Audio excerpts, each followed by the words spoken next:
And so appreciate you all coming to be with us today.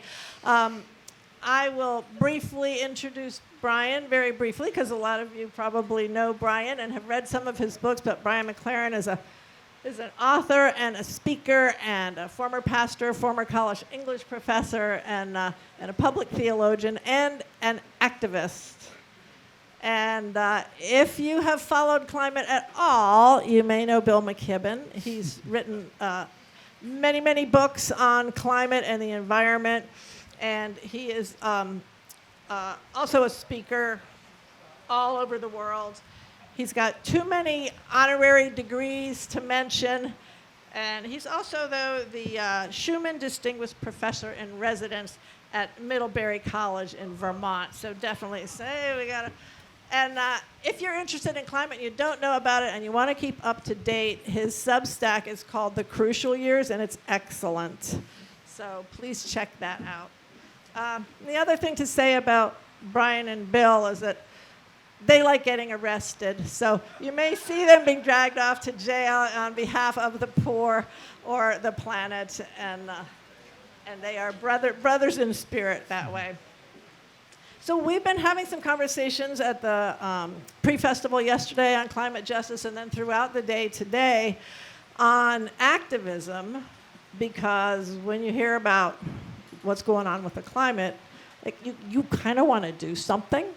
So we're going to spend most of our time talking about that, but Bill is going to start us off by talking about the state we're in, the status of climate change right now, and so I'll turn it over to Bill. Well, Melanie, thank you. Man, what a good day for me to get to share the stage in the same day with Diana Butler Bass and Brian McLaren, short of having St. Francis come up for an appearance or something. I don't know quite who else I would have asked for. And Diana, Richard, I cannot thank you guys enough for what you just did. I actually am feeling really guilty about being here instead of being back in Vermont helping out, and so that helps a lot, an awful lot. And it actually goes directly to the question you just asked, Melanie, about where we are right now. Where we are right now is in a place that no human being has ever been in before, ever. July 6th was the hottest day ever recorded on planet Earth. Now, the data set that we have to let us say that definitively only goes back to 1979, but the scientists are good at using proxy records, tree rings, ice cores, that kind of thing, lake sediments to take us a lot further back. They're reasonably sure, but they're very confident that it's the hottest day in the last 125,000 years. And Jim Hansen, the great NASA physicist, said this morning that he thought it's pretty likely that it's the hottest day in a million years, back through 5 or 6 interglacial periods.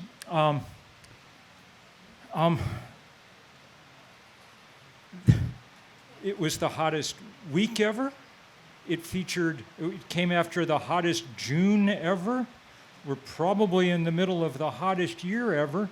There's a reasonable chance that tomorrow afternoon about this time, the weather forecast for Death Valley tomorrow is a temperature of 132. And if that eventuates, that'll be the highest temperature we've ever measured in any place on this planet. The old record also, Death Valley, is 130 from 2 years ago. One way of understanding that, I mean, you all know why we're in that position. It's because when you burn coal and gas and oil, you put CO2 into the atmosphere, and its molecular structure traps heat that would otherwise radiate back out to space. One of the ways it reflects is as heat, and these extraordinary heat waves. I mean, I realize what a creature of the North I am, because I'm feeling hot here today, but it's 118 in Las Vegas today. It's going to 120 sometime in the next couple of days in Phoenix. It'll be in all-time record. There was a story in the Washington Post yesterday about what it's like in the emergency room in Phoenix right now. Biggest problem is dozens and dozens of people with second and third degree burns because they tripped and fell on the sidewalk, and whatever touched the sidewalk just instantly blistered. That's where we are. We're in, so you're a theologian here, so I'm not going to make any remarks about, the possibility of hell in the afterlife. But there's something quite Dante-esque about a world where you fall on the sidewalk and end up in the emergency room covered with blisters,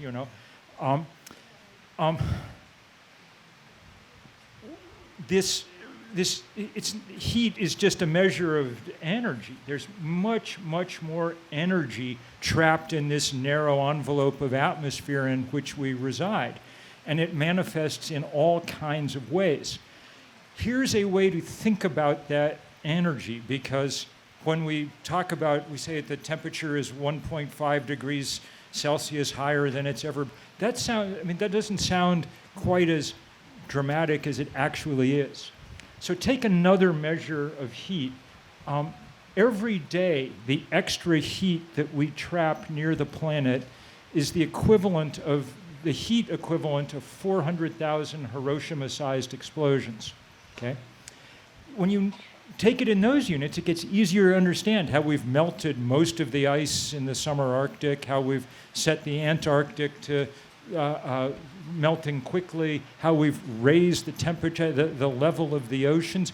A lot of that raise so far is just because warm water takes up more space. The molecules are moving around faster and taking up more space. We're nearer the beginning of this story, sadly, than the end. We've raised the temperature about 1.2 degrees Celsius so far, but we're on a trajectory to raise it 3 degrees Celsius, 6 degrees Fahrenheit in the lifetimes of the younger people here. And if we do that, Katie bar the door, we're already way, way too hot, but that takes us to places where, for instance, the UN estimates it would produce someplace between 1 and 3 billion climate refugees. We're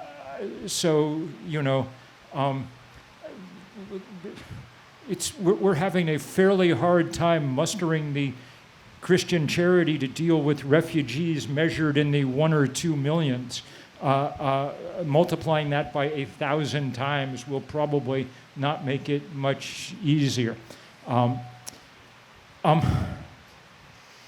The next, since you wanted a status report, I'll just say, the next 18 months are going to be really remarkable, because on top of this extraordinary heat, we're now headed into an El Nino warming cycle. And so the temperature is going to go higher still. We think probably about 1.5 degrees Celsius. We're going to go past, at least temporarily, which was the line we set in Paris 8 years ago as the thing to avoid. We didn't avoid it. And that's going to manifest as just all kinds of crazy, violent, chaotic weather. We don't know exactly, because this is an experiment we've never, ever run before.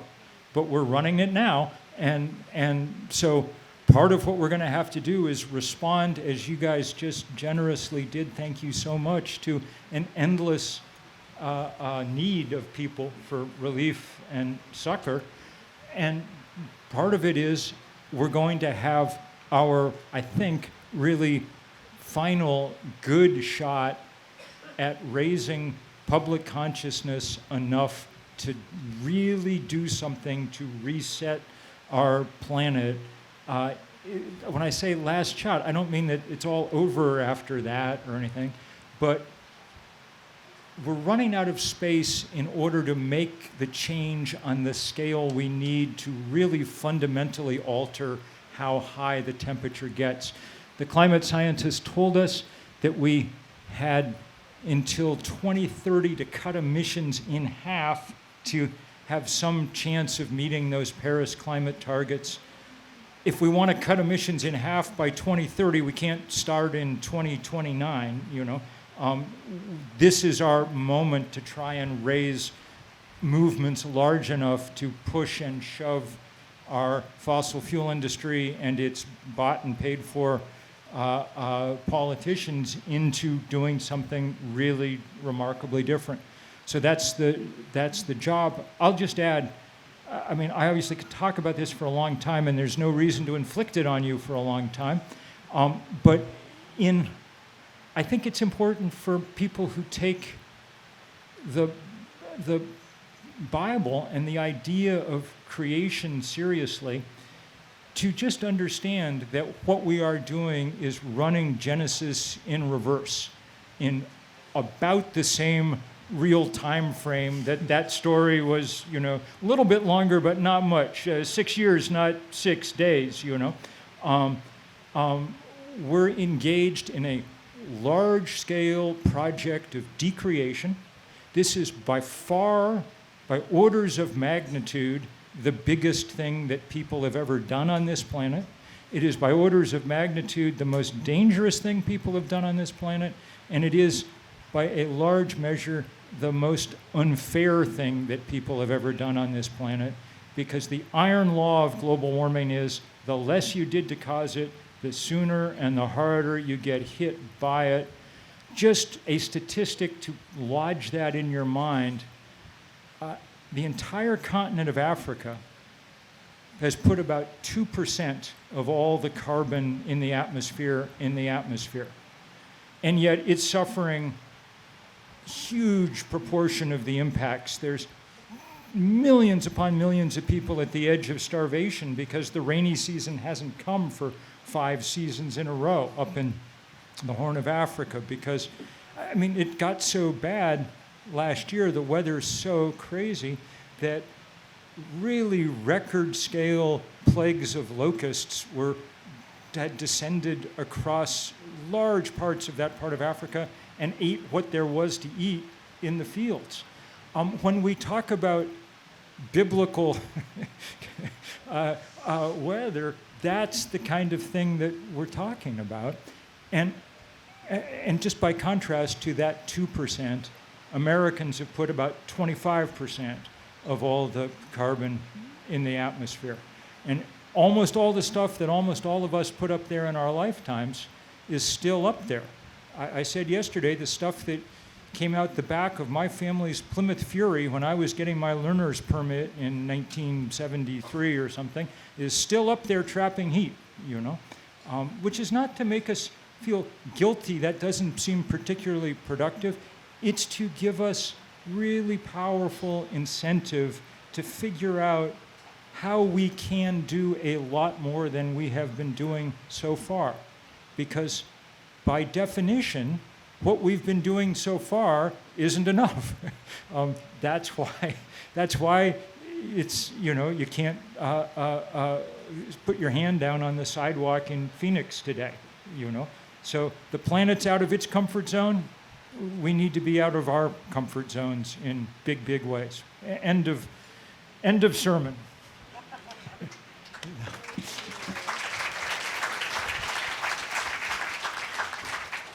Thank you.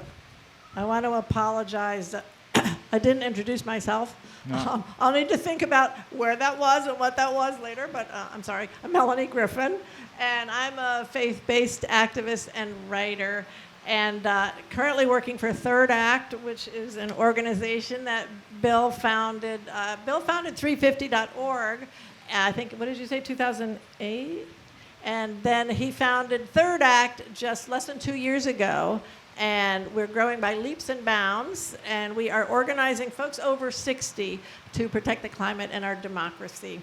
So I've been there since January, and before that I spent 30 years lobbying at the Sierra Club in DC, and worked on all kinds of environmental issues, but I was public lands director for a large part of my career. And you've been coming here for I've been coming here for 10 years. And I also I forget what I was going to say. I Anyway, interrupted you. that's me. And oh, I know that last decade or so I was there, I did outreach at the Sierra Club, so I worked a lot on faith outreach, and that's how I got engaged at Wild Goose, because it's a great nexus. So you can see with a talk like that why the conversation keeps turning to activism, because people want to do something, but in all the conversations that I've been in and that I've been with Bill or Brian, and Diana said she got the same question today, is it too late? And, you know, we need motivation and energy, and if you start off thinking it's too late to make a difference, are we going to get it together to do it? So can you all address that? You want to start, Brian? Yeah, so I'm going to be really honest for a change. No, I hope that's not true. But I want to be, I want to talk in a very nuanced way about what I'm going to say. Because people in the activism world, a big part of activism is recruitment and motivation. A big part of activism is motivating and organizing and deploying and training and supporting people for sustained efforts at social change. And one of the ways that we always motivate people about change is by telling them they can win. And we create a dichotomy of winning and losing as a way of motivating people. It happens every 4 years when people try to motivate people to vote for their party. It's a very nice binary of winning and losing. It works really well until it doesn't. And I think we're at a point where that win-lose language could actually work against us. Because we've been in a huge struggle. Can I just express my absolute respect and gratitude and love for Bill McKibben, because his work as one of the most effective activists, I think, in my lifetime. I wouldn't be doing the things I'm doing if it wasn't for his effectiveness with 350.org and his writing going back decades. I have so much respect. And because of Bill and so many other people, more and more of us are aware of the problem. The problem is, it took so long for more and more of us to get aware of the problem, that the problem is so much worse now that I think we're coming to the point where the win-lose language that was used to motivate will stop working, because it will be obvious to everybody that it is too late for the things that we were talking about 30 years ago. You understand? Every day that we pump 400 Hiroshima's worth of heat energy into the atmosphere, every day that happens, it becomes too late for certain species, and too late for certain ecosystems, and too late for certain coral reefs, and too late for certain human neighborhoods, too late for certain businesses, too late for certain industries. A whole lot of things become too late every fricking day that we keep going with the insanity that we have going on right now. I mean, it's enraging to think about how the tepid, idiotic response of our leaders, our political leaders, our religious leaders, our business leaders. Thank God for the ones who are responding. But the lack of response, if you're not enraged, you're not aware. It's infuriating. I mean, when I think of the work that Bill did, I showed up for a lot of the protests that he organized, but you think every human being in the world should declare a mass strike until certain things happen, right? We should create like an intentional pandemic level withdrawal from business as usual in order to disrupt things enough that something will happen before more things become too late. So what I'd like to propose to you is we're at a juncture where winning, losing language is not the proper language. The language is, how much do you want to lose? And we want to save everything we can save while we can save it. And every day, a little less becomes salvageable, which makes what's left even more precious and more valuable. And I hope that's not overstating it. And maybe I'm blowing your motivation, but I think it's actually more motivating. I think people are more motivated when they feel like we're talking about reality. You know, Absolutely. I'll just say one last thing. I am the world's easiest cancer survivor. I was diagnosed with melanoma on one day, and 8 days later I had the surgery and I was done. I was diagnosed early. The doctor said to me, if you had waited 6 months, you would have a different and shorter future. So I was super, super fortunate. If I had waited just 6 months, my life would be different. And so what I needed was a doctor to tell me the truth. And when the biopsy came back and he said, I need you to get surgery, and I said, I'm out of town for the next 3 weeks, he made it clear, I'm not talking about that kind of surgery, right? He was clear, this requires urgent action. And so instead of saying, you can beat this, which then makes me say, oh good, it's not that big a deal.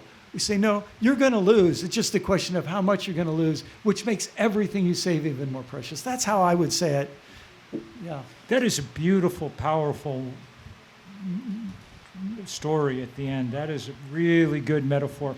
I used to think that I was a poor organizer because I'm a writer much more than an organizer, you know, and writers, to be worth anything, are kind of committed to honesty, and so there's no point in, you know, sugarcoating things. I've come to really think that people actually are quite capable of dealing with the truth of our situation, and that in certain ways it makes it easier to go to work. And what you said is absolutely true, and we can now quantify it. There was a good study last week.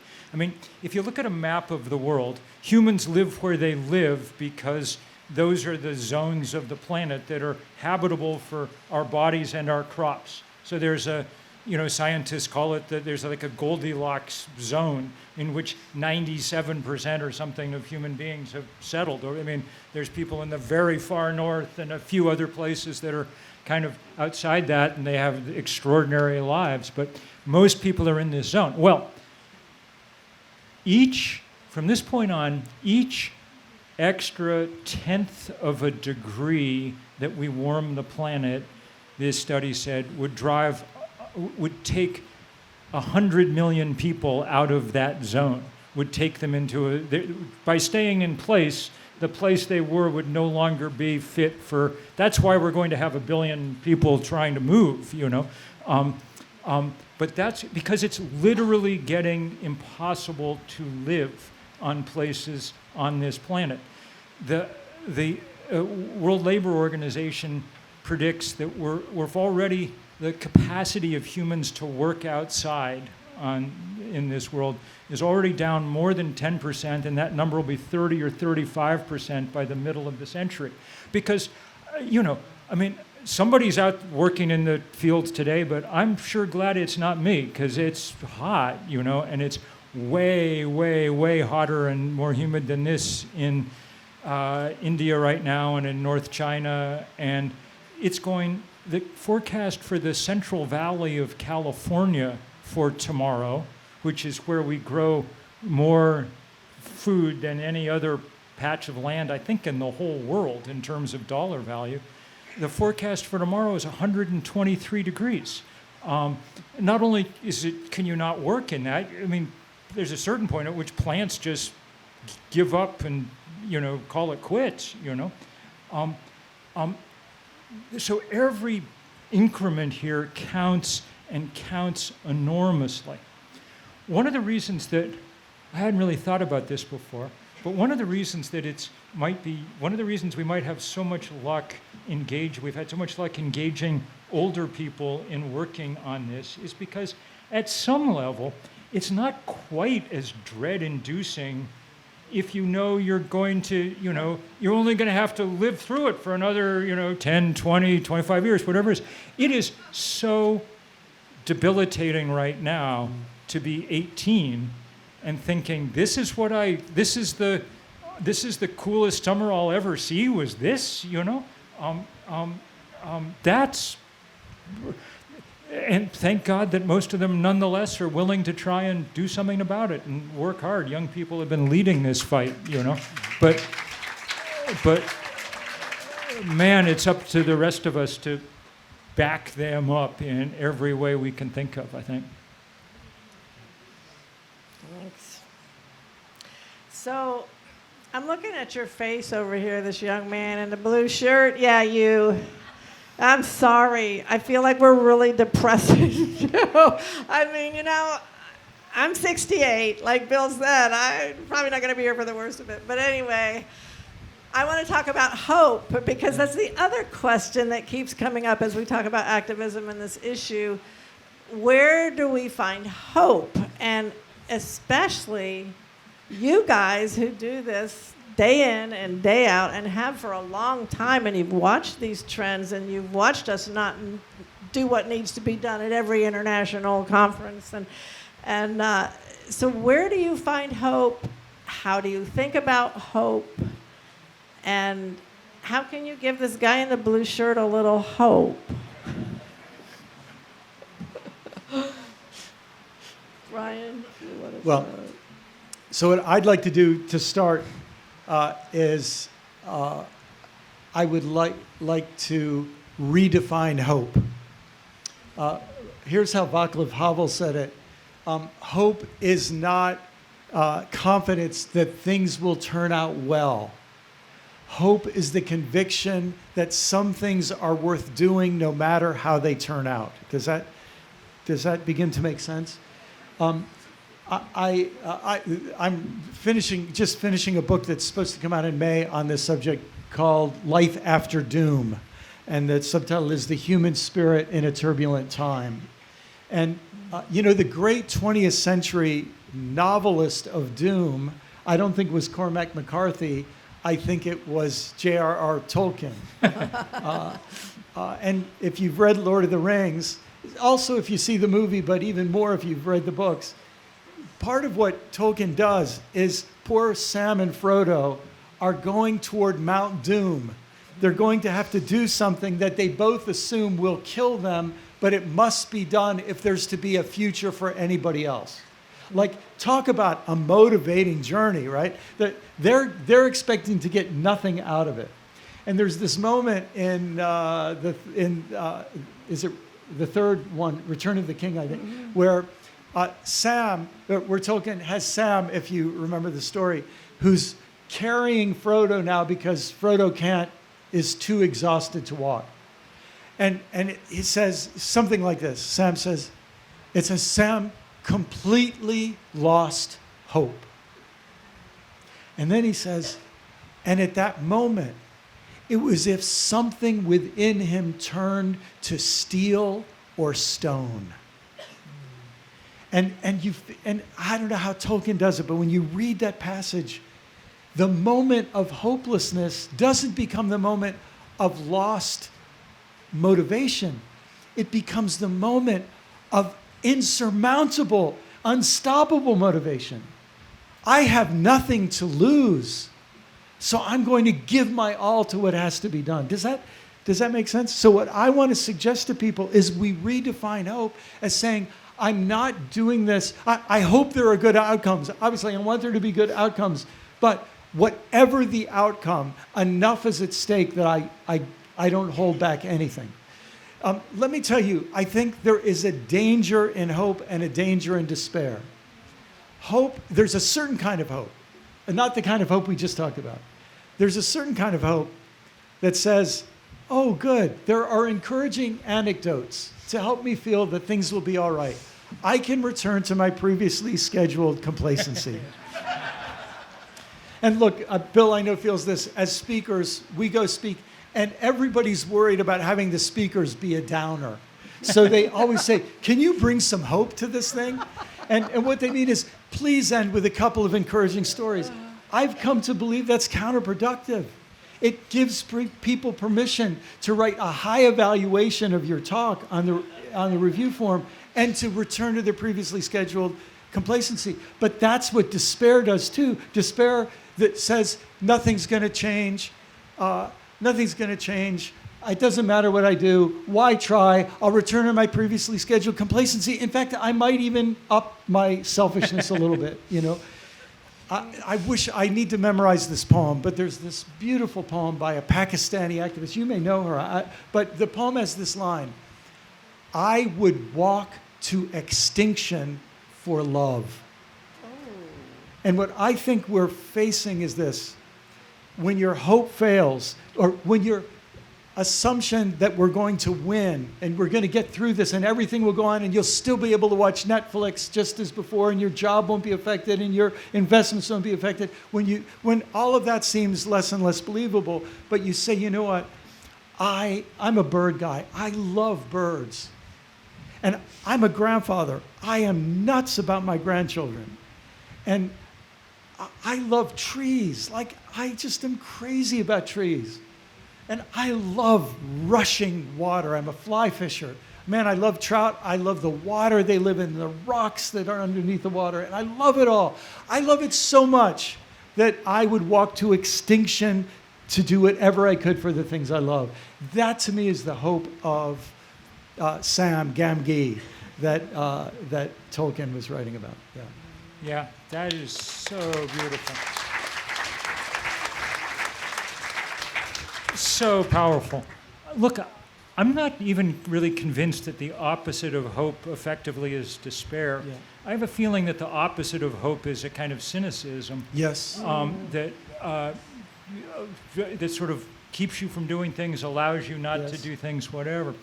And so, I think that there's times when it's appropriate to be cynical about certain things. Yeah. For instance, I've listened for many years to people explain to me that it would be good to sit down with oil company executives and talk to them about their grandchildren and so on and so forth. And by this point, I'm very cynical about whether I do not think that works. I think that there are what's the powers and principalities in our world that are bent on acting in the ways that they're acting, and so it becomes our job to provide the countervailing power that makes it impossible for them to do that. What gives me all kinds of anti-cynicism is watching people appear. The planet is running an incredible fever right now. The only possible antibodies are us appearing to come on the scene and fight that fever somehow. And so I've gotten to watch over the last 15 years that those antibodies appear. And they've appeared more often than I would have expected. I'm going to tell a story. 12 years ago, in the summer of 2011, we decided that we'd try and nationalize this sort of small-scale regional fight over this thing called the Keystone XL pipeline. Not because we thought we would win. The National Journal, our trade paper in DC, pulled their 300 energy insiders on Capitol Hill and K Street that summer, and 93% of them said that TransCanada would get its permit before 2011 was out. But we knew we needed to fight because we needed to start breaking the power of the fossil fuel industry somewhere, and because it was clear that this was truly important. There's enough carbon in those tar sands in Canada where that pipeline begins that if we got all the economically recoverable carbon out of there and burnt it, the atmospheric concentration of CO2 would go from its current 420 parts per million to 540 parts per million just from Alberta, okay? So we decided to try. Now, I wrote the letter that asked people to come to DC and get arrested in this civil disobedience action. One of the good things about all drawbacks aside, about a capitalist society is there's always there's every specialty is represented, and we found people whose specialty was managing civil disobedience actions in Washington, D.C., and they've become great friends, and they're remarkable, and we hired them to help do this. And they said, we've done a number of these, and this is a great plan, but we're going to do it. Well, I said we're going to do it over 2 weeks, so it'll have time to build, and because I knew the press would pay no attention if it just was a day. One of my advantages, I understand how journalists think since I've been a long time there. They said, well, it'll be great. We'll get 3 or 4 people a day who will, and that'll be a lot. And then I said, I think it'll be more than that, but what do I know? I've never done this before. No one's ever done it before. So we set out this call to ask people to come.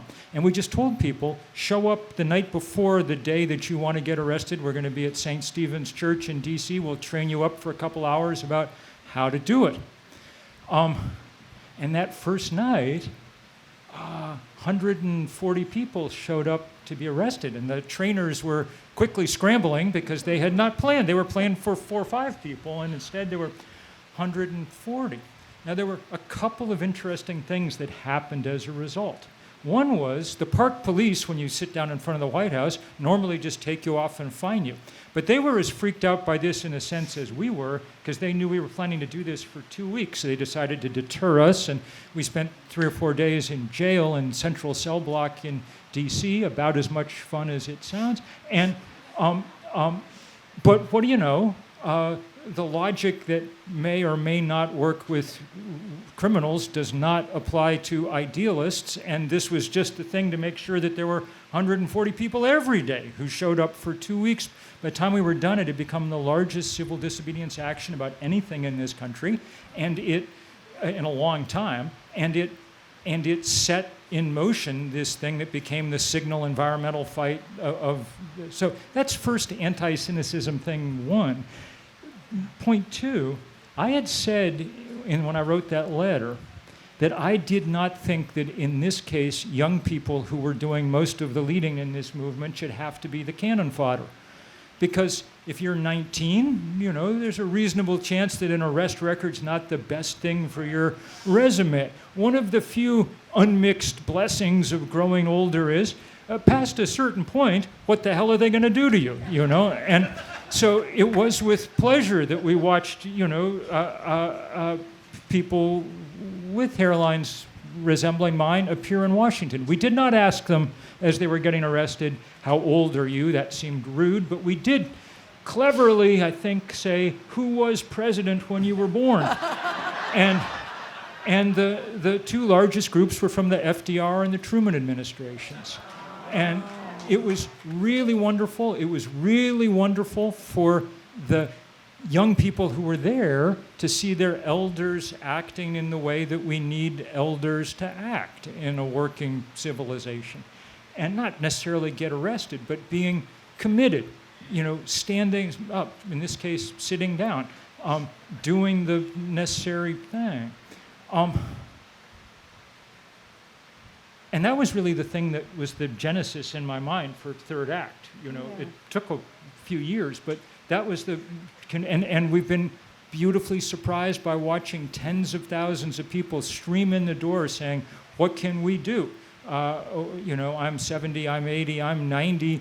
We have some centenarians but we're not done yet. I was giving a talk at a retirement community, and one of the campaigns we'd done was, we called it Senior to Senior. We asked people to write letters to high school seniors talking about why voting had been important for them. And this was great fun for people writing the letters, thinking about back over their lives. I was at this retirement community giving a talk, and then they took me up to the assisted living part, and there was a 97-year-old lady who hadn't gotten out of bed in quite a while because she was too frail, but she was writing 10 and 15 letters a day because she was like, I want to affect this world I live in. You can't be cynical in the face of that.